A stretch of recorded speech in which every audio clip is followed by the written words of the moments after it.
The surprising cause of stomach ulcer.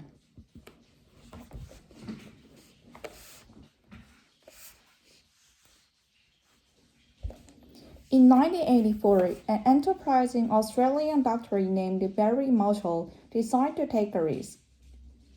Too many of his patients were complaining of severe abdominal pain due to stomach ulcer, which are sore in the lining of upper intestinal tract. At the time, few effective treatments for ulcer existed, and many suffering required hospitalization or even surgery. Desperate for answer, Dr. Marshall saw a cloud of bacteria collected from the stomach with one of his patients. Soon, Dr. Marshall was experiencing the same abdominal pain, bloating, and vomiting. 10 days later, a camera called an endoscope peered inside his insides. Marshall's stomach was teeming with the same bacteria as his patient. He also developed gastritis, or severe inflammation of the stomach, the hallmark precursor of ulcers. Dr. Marshall's idea challenges a misconception that still persists to this day, that ulcers are caused by stress, food, or too much stomach acid.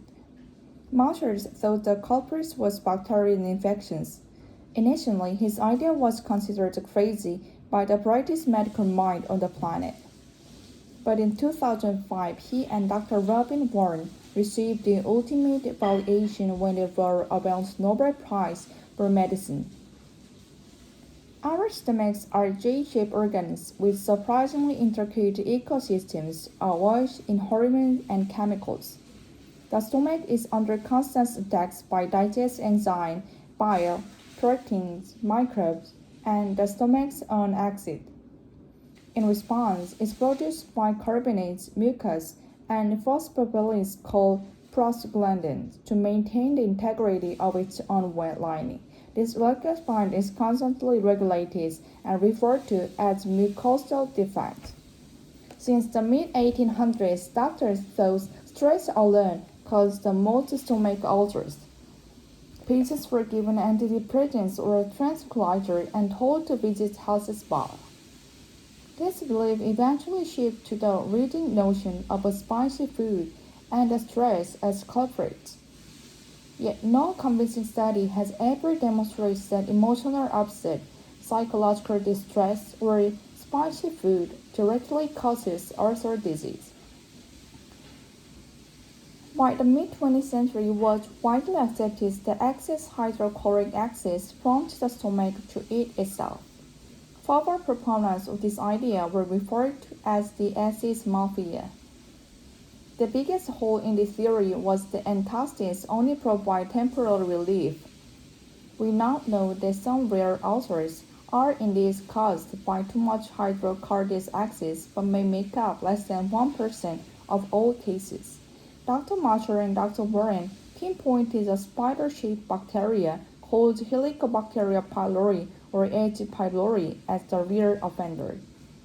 H. pylori is one of the humanity's oldest and most frequent companions, having joined us at least 50,000 years ago and now found in the 15% of people.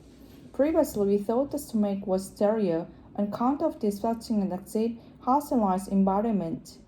Yet H. pylori survived the acidic turmoil of the stomach was bright a feature that disrupted the mucosal flora in its favor.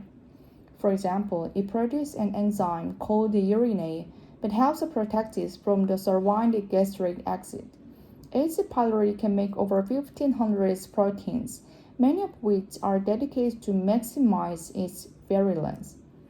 We still have unanswered questions, like why specific people develop ulcers at particular times. However, we do know individual genetics over medical problems, use of certain medications, smoking, and the general diversity of Helicobacter strain all play a role. In particular, certain pain medications used to reduce inflammation in joints have been discovered to work with H. pylori to create more severe stomach ulcers. Dr. Marshall ended up being fine after his famous, albeit dangerous experiment. He he ingests a course of antibiotics similar to the one taken now for ulcers. To be treated by similar antibiotic is modern triumph for disease that previously needed surgery. Marshall's work also reminds us that the scientific progress is not always smooth, but there's value in trusting your proverbial and sometimes literary gut.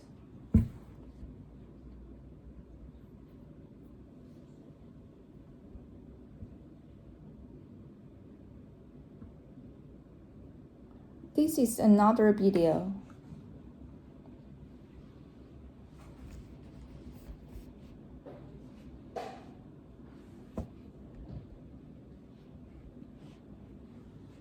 Why do your nucleus pop?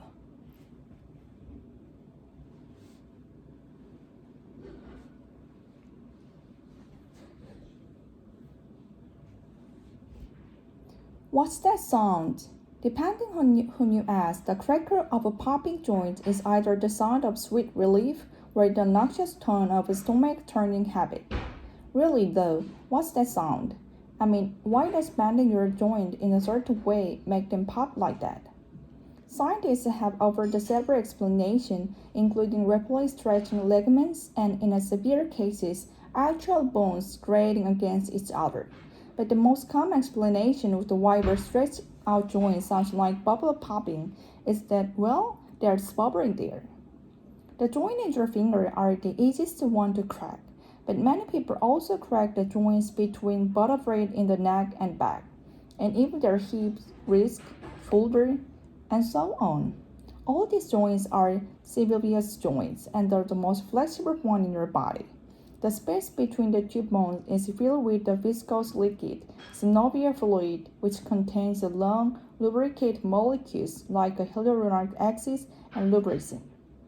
Synovial fluid is more or less the texture of egg yolk, and its primary purpose is to cushion the bones and help them glide past each other. They also contain the cycadidic cell that help clean up any bone or cartilage debris that ends up in the joint. But the reason it's important for knuckle cracking is that, like other fluids in your body, they contain lots of dissolved gas molecules. Knuckle crackers know that to get them satisfying pop, you stretch your joint further than it normally goes, by bending your fingers backwards, for example. When you do that, the bones move away from each other. The space between bones gets bigger, but the amount of synovial fluid stays constant. That creates a low-pressure zone that pulls dissolved gases out of the synovial fluid, just like the carbon dioxide that freezes out of soda when you twist open the cap. Inside the joint, the escaped gases from the gas burst with a pop. But the bubble doesn't last long. They surround the fluid pressure on it until it finally collapses. The bubble's gases scatter throughout the synovial cavity and are slowly dissolved back into the fluid over the course of about 20 minutes, which is why it takes a while before you can pop the same joint again. Sometimes it's a thing that may actually be two pops, one with a bubble form and another when it bursts. Popping a joint temporarily enlarges it, which may be dedicated knuckle, neck, and back crackers. Say the habit makes their joints feel loosened and more flexible. But you may have heard from the concerned relative or annoying office mate that cracking your joint will give you arthritis. A doctor named Dr. Unger heard this too. So, determined to disprove his mother's warning, he cracked the knuckles of his left hand repeatedly for 50 years. While the right hand knuckle went unpopped, 36,500 cracks later, both hands were arthritis-free. For this selfless act of devotion to science, Dr. Unger received an Ig Nobel Prize, a period of the Nobel Prize that recognizes a wacky but very fascinating scientific accomplishment. Unger wrote his research should prompt investigation into the other parent belief, like the importance of eating spinach. The truth is, as per knuckle cracking, one study suggests that all the joint stretching and bubble bursting can cause your hands to swell and weaken your grip. but the biggest problem danger seems to be annoying those around you.